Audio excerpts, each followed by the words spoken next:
అంబేద్కర్ కోనసీమ జిల్లా ముమ్మిడివరం ప్రభుత్వ ఆసుపత్రిలో వైద్యులు సిబ్బంది నిర్లక్ష్యంపై ఆరోపణలు వెల్లువెత్తుతున్నాయి. పేద రోగుల పట్ల సిబ్బంది నిర్లక్ష్యంగా వ్యవహరిస్తున్నారని పలువురు రోగుల బంధువులు ఆవేదన వ్యక్తం చేస్తున్నారు. ఇటీవల ఓ బాలుడికి సరైన వైద్యం అందించలేదని తండ్రి ఆరోపించగా, ప్రసవం కోసం వచ్చిన గర్భిణి సకిలే విమల కుటుంబాన్ని భయభ్రాంతులకు గురిచేశారంటూ మరో ఆరోపణ వినిపిస్తోంది. ప్రభుత్వ ఆసుపత్రిలో పనిచేస్తున్న ఓ వైద్యుడు ప్రైవేటు ఆసుపత్రి నిర్వహిస్తున్నారనే ఆరోపణలు కూడా ఉన్నాయి. ఈ ఆరోపణలపై సమగ్ర విచారణ జరిపి బాధ్యులపై చర్యలు తీసుకోవాలని ప్రజలు కోరుతున్నారు. మా చెల్లని ప్రెగ్నెంట్ విషయంలో మేము ముమ్మిడివరం హాస్పిటల్ తీసుకెళ్ళామండి. తీసుకెళ్తే డాక్టర్ గారు జీవీఎస్ శశికుమార్ గారు, ఆయన గైకాలిస్ట్ అండి. ఆయన ఈ కేసుని ఆయన చూస్తున్నారండి. చూసిన తర్వాత ఆపరేషన్ చేద్దామని చెప్పేసి 2-3 సార్లు అలాగే మమ్మల్ని ఇబ్బంది పెట్టారండి. ఇబ్బంది పెట్టేసి మా చెల్లయ్య గారిని ఉదయం 9 గంటలకి తీసుకెళ్ళి రూమ్లోకి, ఆపరేషన్ రూమ్లోకి తీసుకెళ్ళి 1 గంట దాకా మళ్ళీ అలాగే ఉంచి మళ్ళీ టెస్టులు కావాలని చెప్పేసి మళ్ళీ పంపించేశారండి. మేమేంటంటే ముమ్మిడివరం హాస్పిటల్ అంటే పేదలకి ఉపపడద్దు అనుకుంటున్నాం. కానీ ఏంటంటే పేదలకు ఉపపడేది లేదు.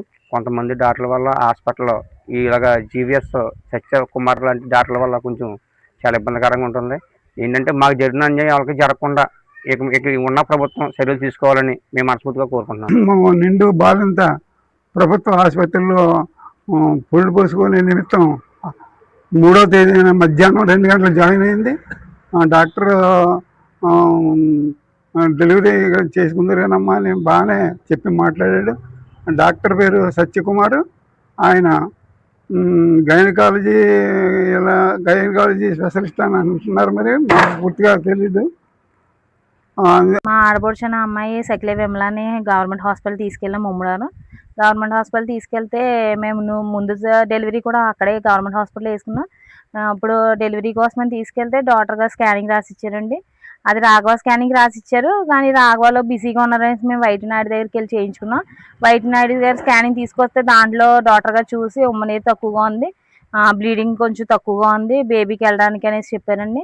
అలా చెప్పాక సార్ మరి ఏం చేయమంటారు ఏంటని అడిగితే, మార్నింగ్ కల్లా సర్జరీ చేస్తాం, నైట్ 10 గంటల నుంచి ఆ అమ్మాయికి ఫుడ్ కానీ ఏమి కానీ ఇవ్వద్దని చెప్పారండి. మార్నింగ్ సర్జరీకి 9:30 కల్లా అమ్మాయిని డెలివరీ రూమ్ తీసుకెళ్ళిపోయారు. తీసుకెళ్ళిపోయిన పావుగంటకి బ్లడ్ రిపోర్ట్ ఏదో చేయించాలి, బ్లడ్ టెస్ట్ అనేసి LMT అని TT అని ఏదో రాసి ఇచ్చారు. ఆ LMT టెస్ట్